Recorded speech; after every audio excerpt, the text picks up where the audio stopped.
বড় ভাই যদি মাস্তান হয় তাহলে আমি মাস্তানের উপর মাস্তান। সে আসুক না, আমার পরিচয় জানার পর নষ্ট করে দিবে সে।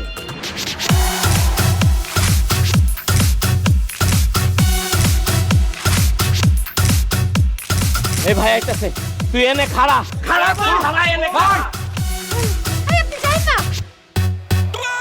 কালা তো বড় সাহস, কালা কামালের ভাইদের থাপড়া কে সে? ভাই এই যে ফর্সা হালাল পুত ওই মারছে।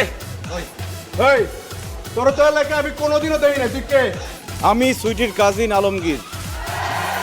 কি বললেন ভাই, কার কাজিন? হ্যাঁ, আমি সুইটির কাজিন। ও মাই গড ভাই, ভাই এই কথা আপনি আগে বলবেন না, আপনি সুইটির কাজিন। আমি এখন কি করবো ভাই, আপনার কোথায় বসতে দিব ভাই, আপনার কি খাইতে দিব ভাই? ভাই এই এলাকায় ভালো দুম্বা ফ্রাই পাওয়া যায় ভাই, একটা দুম্বা ফ্রাই করে এনে দি ভাই আপনারা। এত ব্যস্ত হবেন না কামাল ভাই, আপনি আমার কথা শুনেন। আলমগীর ভাই, আপনি আমার ভাই বলতেছেন কেন? আপনি সুইটির কাজিন, আমি হলাম আপনার ছোট ভাই, আমার তুই করে বলেন ভাই। আপনি এখন থেকে আমার কামাল বলে রাখবেন, তুই করে রাখবেন। আচ্ছা ঠিক আছে, তোরে আমি তুই করেই বলতেছি। শোন, তোর ছোট ভাই ব্রাদাররা প্রত্যেক দিন আমার খালাতো বোনরে আসতে যাইতে ডিস্টার্ব করে। এখন তুই বল, আমি যে ওদেরকে মারছি, আমি কি কাজটা ঠিক করছি না? আপনি 100% ঠিক কাজ করছেন ভাই। আপনি এখন আমার সামনে ওকে পিটাবেন, অগর যদি আপনি পিটান আমি শান্তি পাবো ভাই। পিটান, আপনার মন যা চায় পিটান। ভাই এটি আপনি কি করতেছেন? আবার আমাকে মারবো? মারবো মানে চিনস বাইরে চিনস ভাই, আপনি একটু মারেন ভাই, আপনি মারলে আমি শান্তি পাবো ভাই। না, এখন মায়ের কোনো মুড নাই।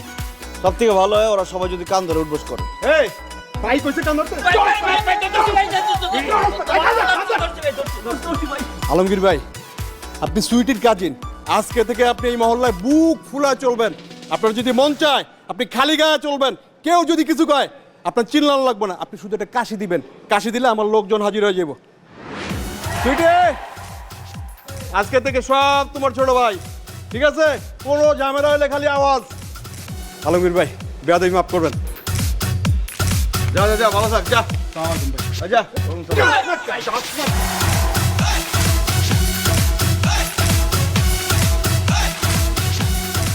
সাথে কি এমন করলেন যে ওরা এত পরিবর্তন হয়ে গেল? এত বড় বড় মস্তান আপনাকে এত সম্মান করলো, আমাকে এত সম্মান করলো।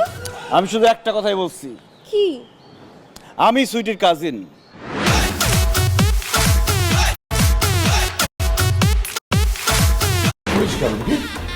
মানে তুই একদম সন্ত্রাসীর সাথে বকাটের সাথে মারামারি করে ছুটিকে উদ্ধার করে। শুধু কি সন্ত্রাসী বখাটে, তাদের এক বড় ভাই কালা কামাল, তার সাথে আমি জীবন বাজি রেখে যুদ্ধ করে আমি আমার কাজিন সুইটিকে বাঁচায় নিয়ে আসছি। ওরে বাপরে বাপ, তোকে দেখে তো আমার মনেই হয়নি যে তোর গায়ে এত শক্তি।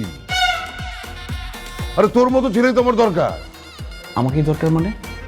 সেটা পরে বলছি, আগে বল তুই কি কোনো চাকরি বাকরি করছিস নাকি? আর চাকরি বাকরি খালু, একটা ইন্স্যুরেন্স কোম্পানিতে চাকরি করি, কিন্তু বেতন টেতন ঠিক মতো পাইতেছি না।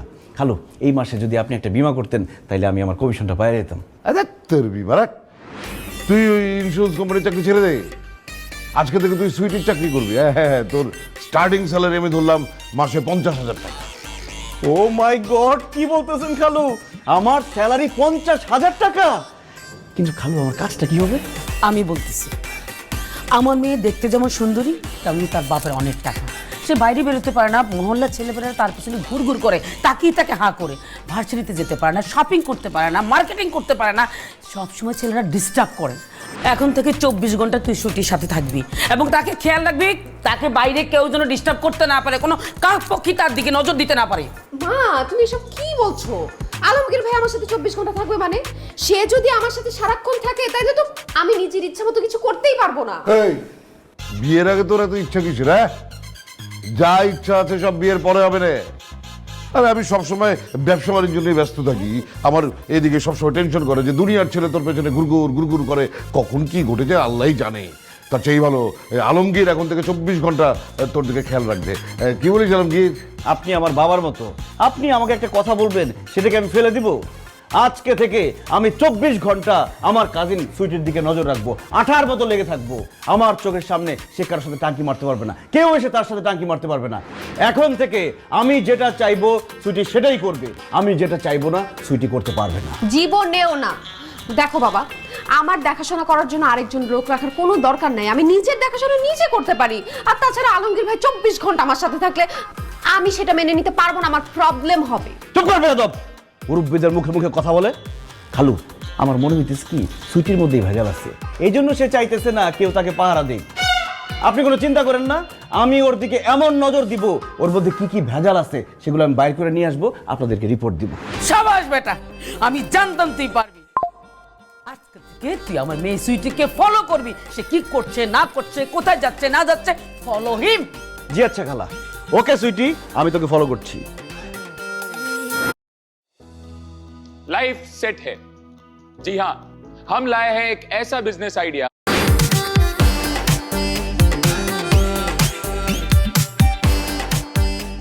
আমি বুঝলাম না, আপনি আমার পিছে পিছে কেন আসতেছেন আলমগীর ভাই? কারণ আমি তোরে ফলো করতেছি। আপনি আমাকে ফলো কেন করবেন? আরে তুই রাস্তা দিয়ে যাওয়ার সময় কোনো ছেলের সাথে টাঙ্কি মারোস কিনা, কোনো ছেলে তোর সাথে টাঙ্কি মারে কিনা সেটা দেখার জন্য। দেখেন, আমি ভার্সিটি যাইতেছি, আপনি আমার পিছে পিছে এইভাবে আসতেছেন, আমি কিন্তু খুব বিরক্ত লাগতেছে আমার। আমার খুব ভালো লাগতেছে, কারণ আজকে থেকে আমার নতুন ডিউটি শুরু, আমি আমার দায়িত্ব ঠিক মতো পালন করতেছি। শোন, আমরা দুজন যদি এইভাবে আলাদাভাবে যাই, ছেলেরা তোর দিকে তাকাবে, বিরক্ত করবে। দুজনে হাত ধরে যাই, তাহলে মানুষ ভাববে আমরা স্বামী স্ত্রী, তাহলে তাকাবে আরে না। কি আসছে, হাত ধরে হাঁটবো নাকি? ছাড়েন হাত। আরে। আরে দাঁড়াও সুইটি, এই এই এই, তোর এত বড় সাহস! 12 বছর ধরে আমি সুইটির পিছনে ঘুরতাছি, আর সুইয়া দেখতে পারলাম না, আর তো সুইটি হাত ধরে হাঁটতাছস। আজ সার করলাম, নাহলে করলাম আজ কোবায় খাইতালাম। আমি কি দেখতেছি? তুমি আরেকটা ছেলের হাত ধরে রাস্তা দিয়ে হাইটে যাইতেছ। হায় আল্লাহ, এই দৃশ্য দেখার আগে আমার মরণ হইল না কেন? আমার দুই চোখ কেন অন্ধ করে দিল না? সুইটি, তুমি চুপ করে থাইকো না, এসব কবে থেকে চলতেছে সুইটি? আমরা মহল্লার পোলা বাড়ি ঠান্ডা পড়ে মরে গেছিলাম, আমাকে তোমার চোখে পড়ে নাই? বাইরের একটা পোলার লগে তুমি প্রেম করতেছো কেন সুইটি? সুইটি, ওর হাত ধরে কেন তুমি হাঁটতেছো? বলো সুইটি, বলো বলো সুইটি, বলো। চুপ করেন, আমি ওনার সাথে প্রেম করতেছি না। কি? তুমি প্রেম করো না? তাহলে সে তোমার হাত ধরে হাঁটতেছে কেন? এই, তুই কে? আমি সুইটির কাজিন আলমগীর। সুইটি, এই দুই কার্টুন কে? তোমার এক্স বয়ফ্রেন্ড নাকি রানিং বয়ফ্রেন্ড? আরে ধুরু, আমার বয়ফ্রেন্ড আসবে কই থেকে? এরা হচ্ছে আমাদের এলাকার ছেলেপেলে, সারাক্ষণ এখানে দাঁড়ায় থাকে, আমি যখন ভার্সিটি যাই আমাকে উত্তক্ত করে। ও, এই দুজন কি সেই দুজন যেই দুজনের নামে একটু আগে আমরা জিডি করে আসলাম? ভাইয়া, আপনাদের দুজনের নামে আমরা জিডি করে আসছি। পুলিশ যে কোনো সময় আপনাদের সাথে যোগাযোগ করবে, আপনাদের সমস্যাটা কি জানার চেষ্টা করবে। আপনি আমাকে দুইজনের নামে থানায় যে জিডি করছেন? আরামজাদারা, প্রত্যেক দিন তোরা আমার কাজিনদের রাস্তায় দ্বারা ইফটিজিং করস, তোদের নামে জিডি করবো নাকি ফুল দিয়ে বরণ করবো রে? মাইয়া মানুষ রাস্তায় দেখলে কি মাথা ঠিক থাকে না? পুলিশ যখন ধইরা নিয়ে গরম ডিম দিবে তখন বুঝবি ঠেলা। বাইরে আপনার পা ধরে মাপ চাইতেছি ভাই, আর জীবনে কোনোদিন ছুটির রাস্তায় বিশ্বাস করুন না ভাই। ওরে ভাই রে ভাই, বিটি যে রাস্তা দিয়ে যায় ওই রাস্তার দিকে তাকায় দেখ পুরা ভাই, জীবন ভাই, লক্ষ্মী ভাই আমার। আচ্ছা ঠিক আছে, মাফ করে দেন ভাই। আচ্ছা ঠিক আছে, যা, তোরা যেহেতু তোকে ভুল বুঝতে পারছস, তোকে এবারের মতো মাফ করলাম, কিন্তু জিডি করতে যে আমার 5000 টাকা খরচ হয়েছে সে টাকা দে। কি বলেন ভাই, জিডি করতে টাকা লাগে? জিডি করতে টাকা লাগে না, জিডি করতে যাইতে টাকা লাগে, আসতে টাকা লাগে। 5000 টাকা ওভার ভাড়া দে দে। ভাই বিশ্বাস করুন, আমার কাছে কোনো টাকা পয়সা নাই। আচ্ছা দেখ, মানবিকের ভিতরে একটু খুঁজা দেখি, সিপাই সাপাই কোন টাকা পয়সা আছে। 500 টাকা আছে। ওরে ফকিনি, টাকা নাই আর মেয়েদের সাথে টাঙ্কি মারার জন্য রাস্তায় দাঁড়া থাকস, তাই না? 502 টাকা আছে ভাই। এই যে আমার কাছে 510 টাকা আছে ভাই, এত 10 টাকা বেশি দিছি। ও নো, 4000 টাকা লস। আচ্ছা যাই হোক, নাস্তার টাকা দে। কি বলতেছেন ভাই? আমরা কিসের নাস্তা করছি? কিসের নাস্তার টাকা দিব? আমরা তো সকাল থেকে কিছুই খাই নাই। অনারে তোরা ফকিরনি, তোরা সকাল থেকে না খাইয়ে থাকবি, কিন্তু আমরা যে জিডি করতে গেছি, থানা থেকে বের হয়ে ছুটি বসে তার খিদা লাগছে, তাকে রেস্টুরেন্টে নিয়ে 1200 টাকা খাওয়াইছি। 1000 টাকা দিলে চলবো, দেখ। আল্লাহর কসম লাগে ভাই, আমার কাছে আর কোনো টাকা নাই, একটা পাইও নাই ভাই, দিতে পারবো না ভাই। টাকা পয়সা নাই ভাই। কি বলি, টাকা নাই? আচ্ছা ঠিক আছে, জিডি থাকলো, পুলিশ আইবো।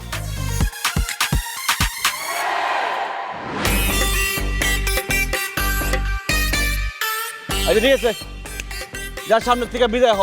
জীবনে কোনোদিন সুইটির রাস্তার আশেপাশে তোদেরকে দেখলে মাইরা হাড্ডি কুটি ভাঙ্গা পুলিশের কাছে দিয়ে দেবো। যে ভাগ।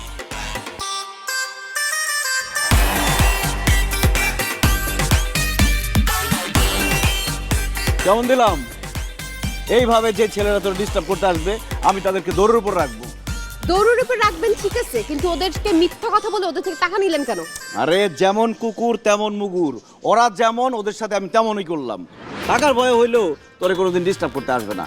তাছাড়া ইন্স্যুরেন্সে চাকরি করতাম, বেতন টেতন ঠিক মতো পাইতাম না, পকেটটা পুরা ফাঁকা, তাই একটু ধান্দা করলাম আর কি। আমি ভাই তোর ভার্সিটি দেরি হয়ে যেতেছে, তাড়াতাড়ি চল। এখন আবার হাত ধরার দরকার। আচ্ছা, গতকাল যে তোমাকে হোমওয়ার্কগুলো দিয়েছিলাম সেগুলি করেছো? না স্যার। হোয়াট? হোমওয়ার্ক করনি কেন? স্যার, আমার পড়ার টেবিলে মন বসে না। তাছাড়া আপনি এত সুইট, এত হ্যান্ডসাম, আপনাকে দেখলে আমি সব পড়া ভুলে যাই স্যার। এই, একদম দুষ্টুমি করবে না, পড়াশোনা মনোযোগ দাও। আচ্ছা শোনো, আজকে আমরা তাহলে 3 নম্বর চ্যাপ্টারটা বই না? প্রাইভেট মাস্টার যে স্মার্ট আর লম্বা, আমার কাজিন সুইটি যেভাবে তার দিকে হা কইরা তাকায় আছে, কবে যে কি ঘটনা ঘইটা যায় আল্লাহই জানে। না না না, আমি থাকতে এটা হতে দিব না।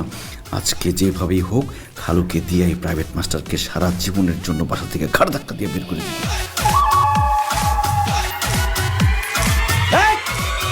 তুই ছুটির গায়ে হাত দিলি কেন? কি বলেন ভাই, আমি কখন সুইটে গায়ে হাত দিলাম? এই লুচ্চার ঘরে লুচ্চা, মিথ্যা কথা বলবি না। তুই আমার চোখের সামনে সুইটির হাতে হাত রাখছস। দেখুন, আপনার কথা ভুল হচ্ছে। আমি হয়তো বা পড়া থেকে ভুল করে ওর হাতটা ধরেছি।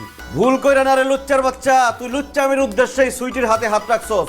তোর চোখ বলতেছে তুই লুচ্চা, তোর ঠোঁট বলতেছে তুই লুচ্চা, তোর চোখে মুখে লুচ্চামি। খবরদার আলমগীর ভাই, আমার টিচারকে নিয়ে একদম বাজে কথা বলবেন না। আর সে যদি ইচ্ছা করে আমার হাতও ধরে, ধরলে ধরছে, আপনার কি? জানতো এখান থেকে?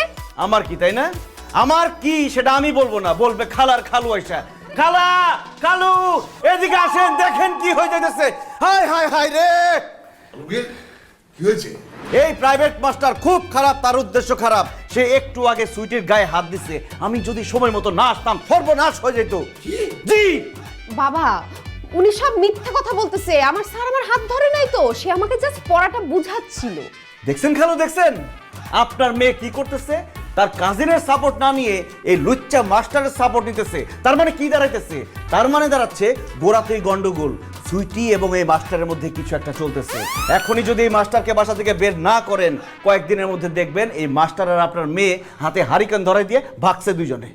আলমগীর ঠিক কথা বলছে। আমি আগে বলছিলাম এরকম লম্বা ফর্সা হ্যান্ডসাম টিচার রাখার দরকার নেই মেয়ের জন্য, ঝামেলা হয়ে যাবে। হয়েছে না ঝামেলা? এখন বের করে দাও। এই ফাজিলাই, বদমাইশ জানি কোথাকার, হ্যাঁ? প্রাইভেট পড়াতে এসে আমার মেয়ের গায়ে হাত দিস না, ওর সাথে খাতির জমানোর চেষ্টা। বেরো আমার বাড়ি থেকে। যাও। বেরো।